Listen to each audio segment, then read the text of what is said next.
मन मोकळं गरमाचं पौर्णिमेचं चांदणं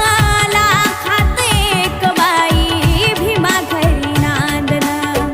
रमाईच्या त्यागामुळं पहा आज थाट